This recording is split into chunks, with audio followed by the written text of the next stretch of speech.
Ma Bible dit, tu es le chemin, tu es la vie, tu es la vérité.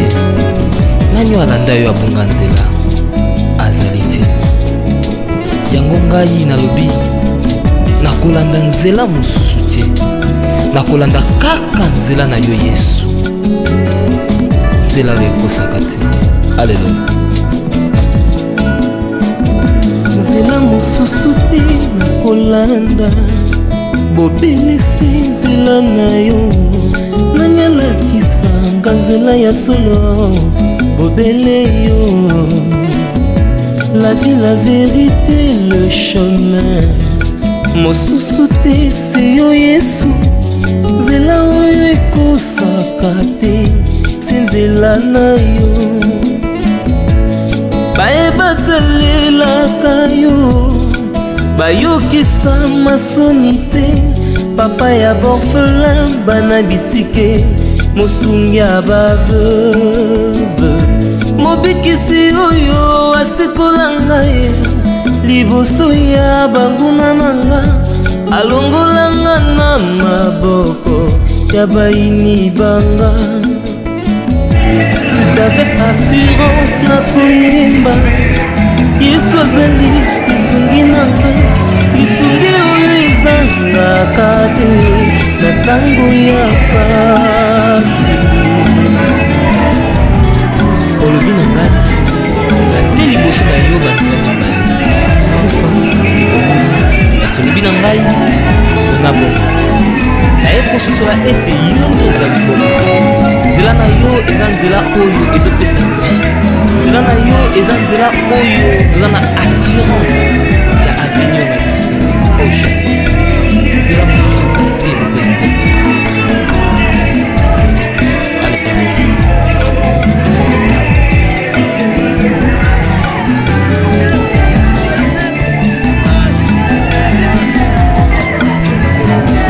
Nzela mosusu te nakolanda, bobelisi nzela na yo. Nani alakisanga nzela ya solo, bobele yo. La vie, la vérité, le chemin mosusu te se yo Yesu. Nzela oyo ekosaka te, se nzela na yo. Bayebatalelaka yo, bayokisa masoni te. Papa ya orphelin bana bitike, mosungi ya baveuve. Mobikisi oyo asikola ngai liboso ya banguna nanga, alongo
fete esepaka te.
On ne peut pas prendre sur la terre ou déranger.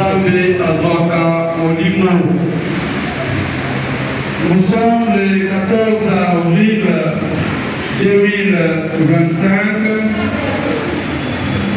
Ma famille, tout va dire, était en pleurs. Les décès de leurs filles, leurs sœurs, au nom de ma foi, tout va dire, Gaudé, Esther. Voilà, la famille s'est décidée de rendre un hommage digne et mérité à leur sœur. Voilà l'objectif de notre présence enseignée lors de cette veillée mortuaire pour célébrer, pour rendre hommage à maman Esther Toubadi. La famille vous remercie. Une penso au Nimi Kotika, occupation à Bino, Koya, Kolela, Na, Libota. Nayango, nous allons vous présenter les menus de la soirée. Après l'introduction, nous allons faire la lecture de la biographie de l'illustre disparu. Après la lecture de la biographie, nous allons inviter l'homme de Dieu pour passer pour l'exaltation du dizaine de midi. Il s'agit bien du pasteur Walé Lontomba famille. S'il est là, dans quelques minutes, nous allons faire appel à lui pour une petite exhortation. Après cette exhortation, nous allons passer au témoignage. Nous allons inviter un membre de famille, parmi les amis et connaissances, de passer pour faire un témoignage. Pour l'État, pour le Bela, le Lekekani, Maman Amiso Esther, Azalaki Namomoy. Le Lekekani, Afandaki Nabato, Atiki va souvenir. Nous savons que ce n'est pas facile aux Amalois pour témoigner dans la circonstance Oyo. Car si sont qui ont su pouvoir, pour témoigner, et ça dit le Leke na Yope, il y a pour rendre hommage dans Nebo, comme on y a na Yo, Oyo, Aouti, Kotikabiso. Sans plus tarder, nous allons passer à la lecture de la biographie. Et son nom, parfois, tout a dit côté Esther. Elle est née à Matadi, dans la province du Congo central, le 14 avril 1972. Pas d'écho. Je ne sais pas si vous remarquez ou pas remarqué. Si. Maman a remis le 14 avril 1972. À Tikimiso, juste jour à célébrer l'anniversaire d'Aïe, l'homme maman à Tikimiso, coïncidence. Fille de papa Toumadi hier, qui est décédé, et de maman Chiroi Touma Élysée, également décédé. Célibataire, deuxième de sa famille, mère d'un garçon. Agent à la DGDA, gradué en gestion douanière, diplômé d'État à la Titi Titekou à Kinshasa. Maman accompli l'accidenté et est morte suite d'une maladie. Voilà un peu en bref la lecture de la biographie de maman Esther Toumadi. Sans plus tarder, nous allons inviter l'homme de Dieu d'avancer pour l'exhortation. Akokapela biso maloba ya Nzambe ezali te mpo apesa biso mpasi kasi mpo akebisa biso apalusa biso mai na miso. Sans plus tarder, avec respect, nous cédons le micro à l'homme de Dieu. Ce téléphone, on a fait ma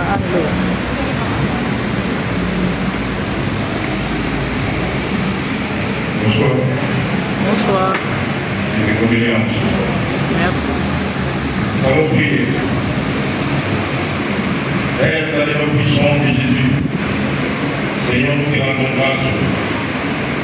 Nous te disons merci pour cette opportunité, pour l'occasion que nous avons offerte de parler de ta part en ces moments heureux. Que le Saint-Esprit soit avec nous, parle-nous, oriente-nous, dans le nom de Jésus. Amen. Je bénis l'Éternel pour cette opportunité qu'il m'a offert de parler de sa part. En fait, pendant les deux, on ne vient pas prêcher celui qui est décédé, celle qui est décédé. À ma tante, ma terre, et ça la famille, nous sommes dans la boum. Alléluia. Vous savez, j'ai réuni toutes mes forces pour parler. Parce que fille, c'est ma grande sœur. En principe, j'allais léguer ces moments à un collègue pasteur, mais je me suis dit, je dois le faire. Alléluia. Je retiens toutes mes forces pour vous parler de la part du Seigneur. Ensemble, dans mon cadre Ecclésiaste, chapitre 3, le verset 1er, la Bible dit, il y a un temps pour tout. Il y a un temps pour toutes choses sous le soleil. Le Dieu tout-puissant qui nous a créé,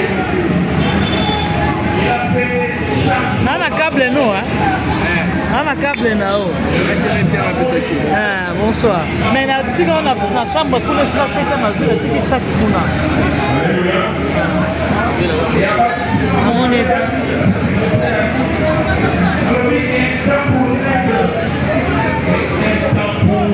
au Bengaï. Il y a quelques mois passés, j'étais allé prêcher dans un deuil. Et si par contre, dans la 2025, la 2055, nous sommes au président de Rosalie. Alléluia. En 2055 et en 2080, nous sommes aux alliés. Madame Adège. Ça va pardon ndenge olingi. Pardon na ngai. Sala motema malamu ndenge olingi. Sambela kutu moi ndenge olingi. Et la Bible dit qu'il y a un temps pour toutes choses.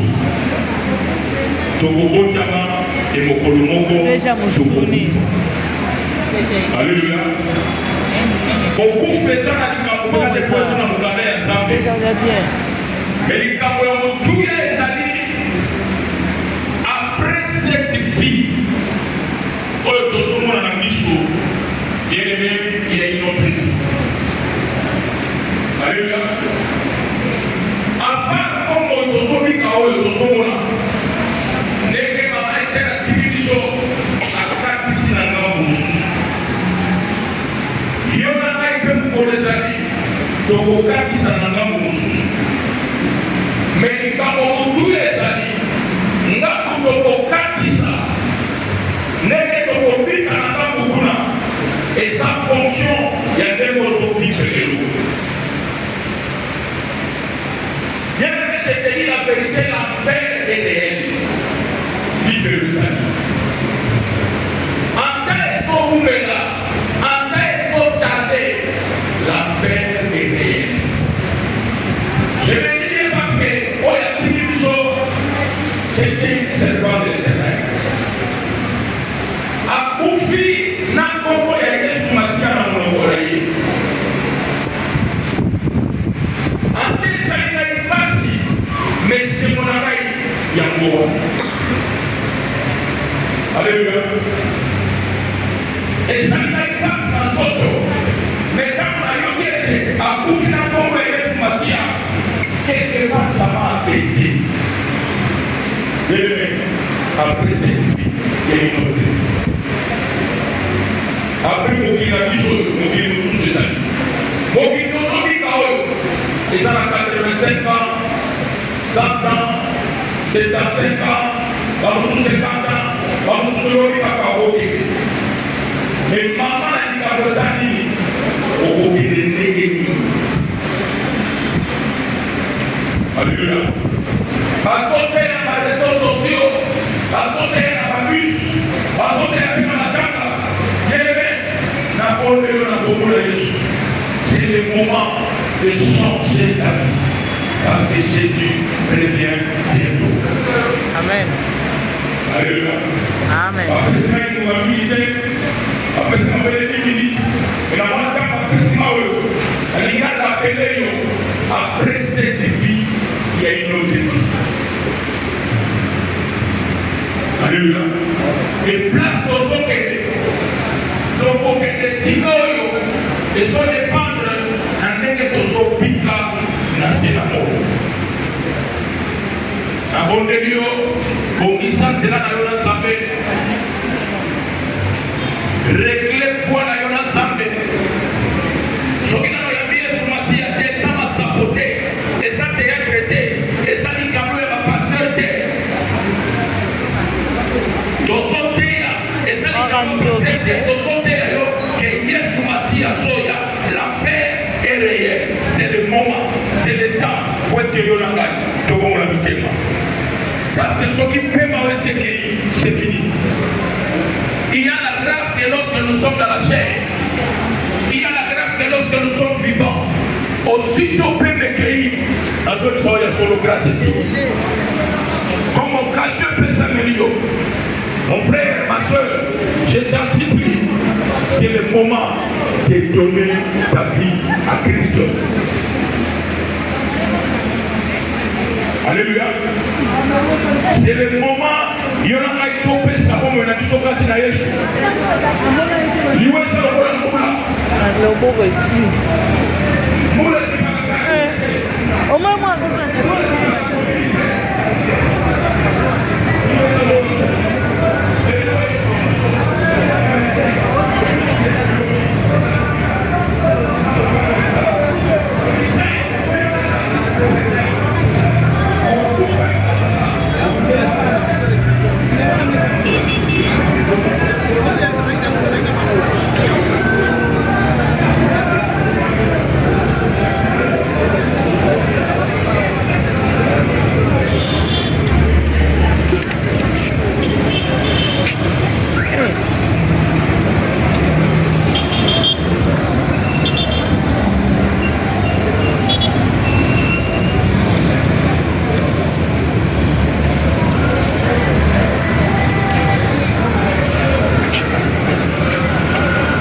ezolakisa ke libota ezali libota moko to bafamille chrétienne.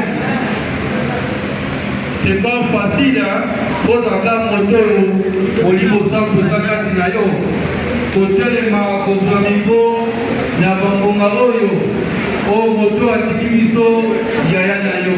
Donc c'est pas facile. Nous passons directement au témoignage. Kati na biso moto akoki koleka kozwa courage ya kotémoigner, parler de maman na biso ntango azalaki na bomoi ozalaki na ye baninga eza bandeko libota baninga mosala oyo akozoza courage akoki koavanse mpona une 2 minutes témoigner lolenge kani bafandaki to souvenir nini azogarde ya mama na biso auti kotika biso. Je sais que ça va facile, mais un peu de courage pour la salle de témoignage à copie pour avancer. Et c'est la première hypothèse avec pour avancer, pour vous faire ça y est micro pour la témoigner.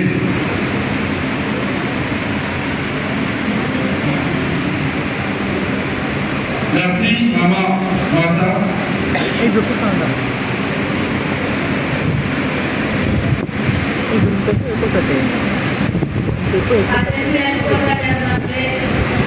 Amen. Amen. Mama na biso Esther Kupati o asili kotika biso azalaki ya solo mama na exemple po abandaki kopesa bana. A chaque fois ntango abandaki koloba abandaki kozangisa liloba ya Nzambe te na kati ya dialogue na ye. Awa ya suka na ntango ya prédication na ye nayebi ke ntango aprechaki ya biso ya suka na kati ya eglize Lingomba esika tobandaki kozambela apesaki mateya na kati ya mokanda ya Ecclésiaste chapitre 7 c'était au verset 10 oyo eyebisi biso eti témoignage ya malamu ezali nécessaire na kati ya vie ya motu par rapport na ndenge ya kotambola ya motu. Kasi na ntango biso bato totikali na se ya mokili oyo awa bango basi bakei bao bawaka nini nde tokoki kotikala nango bome témoignage lodenge nini biso tokoki kotambwisa bobe na biso. Ebien donc mama na biso akei atikaki biso na exemple malamu. Merci beaucoup. Merci pour le téléphone pour le temps encourager. C'est pas facile de prendre la parole. Quasi à la Kisibiso. Passer il y a maman na biso côté à l'église. Le Lekekani, passer il y a une église. Le Lekekani a été partagé dans Bango. Donc les amis, un souvenir au Kitoko, fait à Ramo. Soki motomi bale azali avanse soki azali te toleki étape mosusu soki motomi bale azali akoki koavanse bandeko bazalaki nani na église bakamarade mwana akoki kotémoigne mpona mama mpona tata mwasi bakoki koavanse.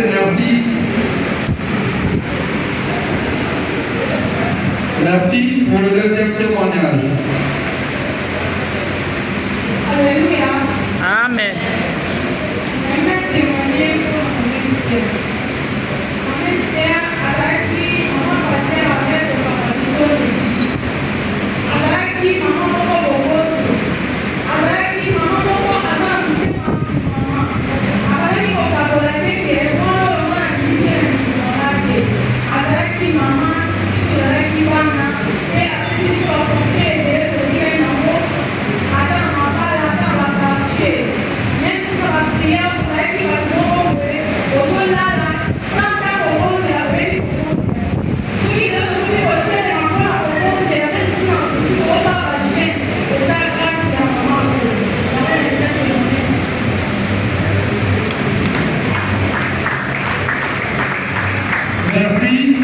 tomoni bandeko mingi deja mibale oyo batémoigne bazali bandeko ya église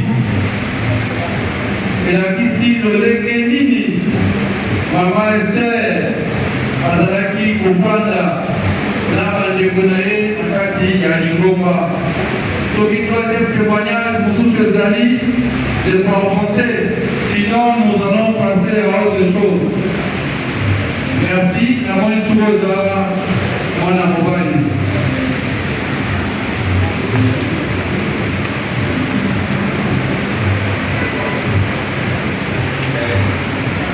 Témoignage de la pour ministère à ta maman. Oui, ça existe aussi nous avons la vie à couper et tout. Entre autres, il y a des Christiens comme nous avons fait là, comme nous avons fait là, comme nous avons fait là, malheureusement, par exemple, nous avons fait foyer, nous avons dit ça qui, on a maman pour akata projet là. De toute façon, tout dans toute ma famille, on va proposer la aide, la aide nous bâtissons pour que le monde appartient à Dieu. Pourquoi la ECA qu'on a fait connaître, nous l'avons mis en affaire. Merci pour encourager. On dit que nous prenons la bandeko. Nous avons un volant de Zokanga. À la piscine de Kani, tant Bazalakina, en Esther, Déni Papandaki. On les a interpellés biso, même Nathalie Mokonzi.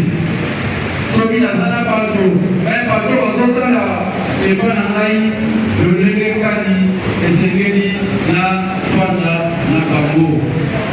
Nous passons à 4e témoignage. Nous disons également merci à Baptiste comédien au Nazomo présent au Baladi de Konabango. 7e bagarre, Oazali Leki, il y a Maman Esther. Pasteur Zao, merci beaucoup de votre présence. Laïko Kopé, Lokola, na Bandeko Mususu, au Wazatan Libanda, Pena Oyo Mingi, Bako Zanalobi, na cinquantenaire, on a Kouya consolé, pour réconforter, on y a Nabango, 7e bagarre, Mireille, Oyo Asi Kobumbisa Yaya. Tiki Biko la maman pour notre témoignage.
Merci pour encourager aujourd'hui l'église Balobi, Balobi, là, tous les amis connaissants, Bandeko Akoumé, Bamboroni, Moto Azaki, Kosala, Misala Naye, qui a témoigné. Nanyonso, Badakisi, Rolenge Kani, Maman Esther, Afandaki, To Atambusaki, Omoinaye, Nase, Yamoi. Sikawa, nous allons demander au DJ. Le DJ se concentre à balancer les bisous son. Ensemble, là, il faut Tolela ya biso deko, tolela ya biso mwana, toyebi ya Kasai, lodeke kani, tolelaka, nous sommes africains. Oyebi lolenge kani tolelaka. Na biso tolandi bandeko, tolandi libota, tolandi baninga, toyekolelisa bango. Biso peut nous accompagner bango. Nous allons profiter pour la reprise du programme ya lobby. Bandeko oyo musuka kozonga avant. Toyebate lever accord. Ezali lobby na mort et hôpital ya 51 na konga ya 9h. Donc, essayez na biso, j'espère na bonne sanité. 9h. Voilà. Essayez na biso pe yango malamu. Biso moto ozonga toke kosokola na ndako. Toya na lopango 8h30. Okomi déjà na hôpital ya 51. Tango nzoto ya ndekwezoya yozala présent. Ezali mpe lolenge malamu ya korando hommage na ndenge ya malamu na ndeko na moninga na yaya na mwana na tata mwasi na ndeko ya libota to na connaissance na yo. Donc toyeba yango na 9h na hôpital ya 51. Omoni soki okoti na 51. Okiti esika baexposaka ya biso ekozala na suka. Okiti tout droit si na suka nde kozwa gauche te kozwa droite. Soki okoti osi presse wana esika baexposaka kozomona okiti ti na suka ezali te kuna tokoexpose depuis mortel ya ndeko ya biso. Ekozala malamu toya ebele korendre ye hommage ya suka. Kosilisa wana après recueillement na exposition tokokende kotika nzoto ya ndeko na biso na cimetière ya Gombe. Na cimetière ya Gombe. Le reste ya programme tokopesa yango lobby la suka ya cérémonie. Sans plus tarder, nous allons inviter les DJ de nous balancer la musique pour kopesa libota baninga tolela maman Esther. Et kasi nous signalons également, à part la musique, nous avons également le groupe Bayuda. Ezali lolenge na biso tokolela mama lolenge ya bakoko parce que c'est une musique traditionnelle. Nayebi ntango ekobeta tokotelema soki tozali kobina elakisi te tozali na esengo kasi ezali lolenge na biso tolelaka baoyo ya biso. Et DJ, pendant que nous avons le son, nsima tokopesa passage na bandeko ya bayuda likongo po ensemble na bango tolela mama Esther. DJ tozala nanga tozala kabine balance sur le son, c'est parti.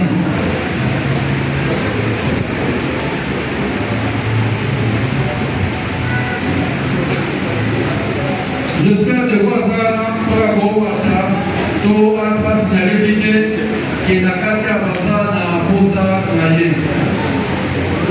nayebi naozela to soki bandi na okata